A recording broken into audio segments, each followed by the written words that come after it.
எம்ஜிஆரின் 108வது பிறந்த தினமான இன்று தாவக கட்சியின் தலைவர் விஜய் அவர்கள் ஒரு அறிக்கை வெளியிட்டார். அதில் கூத்தாடி என்ற கூற்றை உடைத்தவர் எம்ஜிஆர் அப்படின்ற வார்த்தையை பயன்படுத்தி எம்ஜிஆர் வெறுமனே நடிகராக மட்டும்தான் வந்தார், அவர் நடிப்பை வைத்துதான் அரசியலுக்கு வந்தாரா? உண்மையில் யார் எம்ஜிஆர்? எம்ஜிஆரின் அரசியல் எப்படி வந்தது? அதை விளக்கத்தான் இந்த காணொளி. முழுமையா பாரு. சினிமாவில் நடித்து கொண்டு அரசியலே தெரியாமல் கட்சி ஆரம்பித்தவர் அல்ல எம்ஜிஆர். சரியாக அதிமுக ஆரம்பிக்கப்பட்ட ஆண்டு 1972. அதற்கு முன்பே 20 ஆண்டுகளுக்கு முன்னால் 1952 பேரறிஞர் அண்ணாவின் அரசியல் ஈர்க்கப்பட்டு திமுகவில் இணைந்தார் எம்ஜிஆர். 57 முதல் முறையாக திமுகவை ஆதரித்து தமிழகம் முழுக்க பிரச்சாரம் செய்தார்.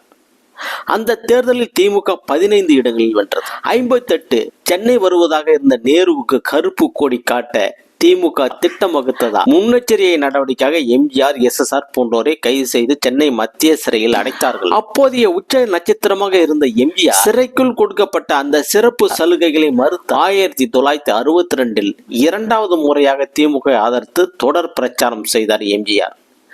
அந்த தேர்தலில் திமுக 52 இடங்களை வென்றது. 62 சட்டமன்ற மேலவை உறுப்பினரானார். 65 இந்தி எதிர்ப்பு மொழி போராட்டத்தில் கலந்து கொண்டு 67 தமிழ்நாடு சட்டமன்ற உறுப்பினராக தேர்ந்தெடுக்கப்பட்டார். சிறு சேமிப்பு துணைத் தலைவராகவும் நியமிக்கப்பட்டார். மீண்டும் 71 சட்டமன்ற உறுப்பினராக தேர்ந்தெடுக்கப்பட்டார்.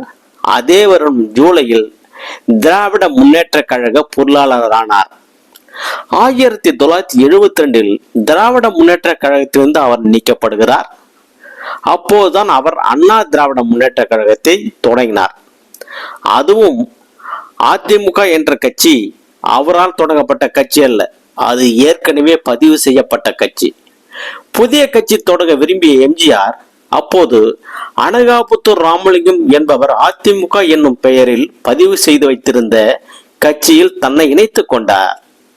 அப்போது ஒரு சாதாரண தொண்டன் தொடங்கிய கட்சியில் என்னை இணைத்துக் கொண்டேன் என்று அறிவித்தார் எம்ஜிஆர். அது மட்டுமல்லாமல் ராமலிங்கத்துக்கு மேல் சபை உறுப்பினர் பதவியும் கொடுத்தார்.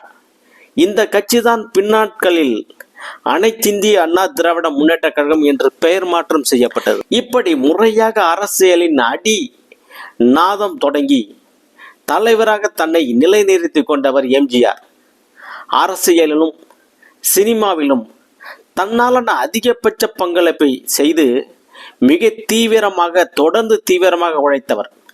சினிமாவில் புகழ்பெற்ற நடிகராக இருந்த போதும் கூட தொடர்ந்து தனது எம்ஜிஆர் நாடக மன்றம் மூலம் நாடகங்களை கிராமங்களாக நடத்தி வந்தவர் எம்ஜிஆர்.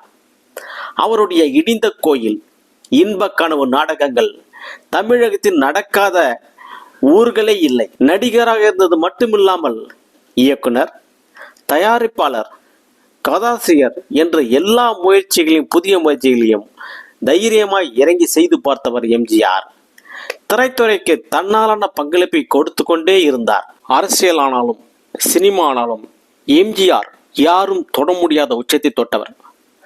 அவருக்கு என்னங்க, அவர் சினிமாவில் நடிச்சு பெரிய ஆள் ஆனாரு, அப்புறம் அதை வச்சு அரசியலுக்கு வந்து ஜெயிச்சாரு என்பதுதான் எம்ஜிஆர் மேல் பெரும்பாலானோர் வைக்கும் பார்வை. ஆனால் எம்ஜிஆரோ சினிமாவானாலும் அரசியலானாலும் அவர் அதற்கென்று எவ்வளவு தீவிரமாக உழைத்தார் என்பது பலருக்கும் தெரியாது. இலங்கையின் கண்டிக்கு பக்கத்தில் நாவலப்பிட்டி என்னும் கிராமத்தில் மருதூர் கோபால மேனனுக்கும் சத்யபாமாவுக்கும் மகனாக பிறந்தார் எம்ஜிஆர். தாயகம் தமிழகம் திரும்பிய கொஞ்ச நாளிலேயே எம்ஜிஆரின் தந்தை இறந்துவிட்டார். வறுமையின் காரணமாக பள்ளி படிப்பை தொடர முடியாத காரணத்தால் நாடக கம்பெனியில் வேலைக்கு சேர்ந்தார் எம்ஜிஆர். அவரோடு அண்ணன் சக்கரபாணியும். பள்ளியில் படிக்கும் போது லவகுசா என்னும் நாடகத்தில் லவனாக நடித்தார் எம்ஜிஆர். அவருடைய தோற்றத்தையும் சுறுசுறுப்பையும் பார்த்து மதுரை ஒரிஜினல் பாய்ஸ் நாடக கம்பெனி வேலை கொடுத்தார்கள். அண்ணனையும் சேர்த்துக்கிட்டா தான் நான் வருவேன் சொல்கிறார் எம்ஜிஆர். காரணம் குடும்பத்தின் வறுமை. 3வது படிக்கும் போது படிப்பை விட்டுவிட்டு குடும்பத்துக்காக நடிக்க வந்தவர் எம்ஜிஆர். படிக்க வேண்டிய வயதில் இருக்கிற பசங்களை பிழைப்புக்காக நடிக்க அனுப்ப வேண்டியது போச்சே என்று வருத்தப்பட்டார்கள் எம்ஜிஆரின் அம்மா. இப்படியான சூழலை தான் நாடகங்களில் தன்னோட சிறப்பான பங்களிப்பு மூலம் தவிர்க்க முடியாத கதாபாத்திரமாக உருவானார் எம்ஜிஆர். நாடக கம்பெனியில் இருப்பவர்கள் எல்லோருக்கும் சினிமா வாய்ப்பு கிடைத்து விடுவதில்லை. அதற்கு அபாரமான உழைப்பும் அர்ப்பணிப்பும் தேவைப்பட்டது. அங்கிருந்து உச்ச நட்சத்திரமான எம்ஜிஆரின் உழைப்பும் உயர்வும் உலகம் அறிந்தது.